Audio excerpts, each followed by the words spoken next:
It can be very scary, it can be very uncomfortable, but if you can stop and think about the person behind the struggle and behind the suffering and behind that situation, it becomes a lot less scary, and you open yourself up to this alternative view.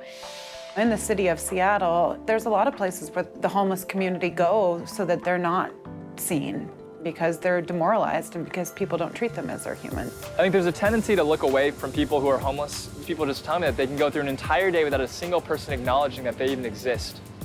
And so when we take the time to just stop and say hello, there's so much power in that.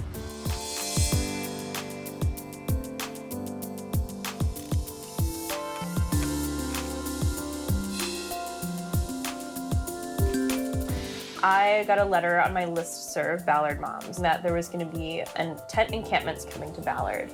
And the writer was very concerned that it would bring crime and sort of vagrants and undesirables into the neighborhood. And I reacted because I know that just because you're homeless doesn't mean that you are an undesirable person.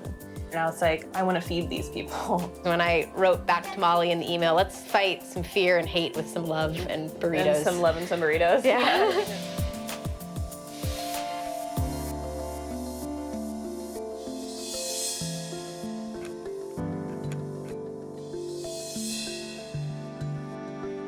You know, there was a time for me in my freshman year of college, seeing all the stuff on the streets. I was seeing the homeless people and just the need.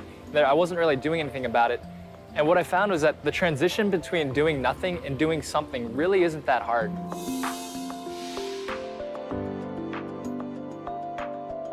This year, we're giving away sleeping bags and winter care packages to every homeless person in the street.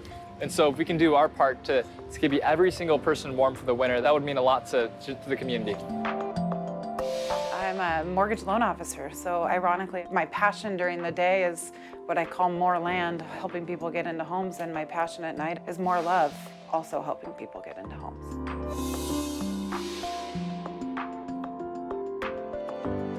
Families are a tough one. People forget that there's children out there, 10-year-olds, 12-year-olds, 2-year-olds. I went into it knowing that my purpose was to help change people's lives. That's what I believed. But what I didn't know, how much they were going to change mine.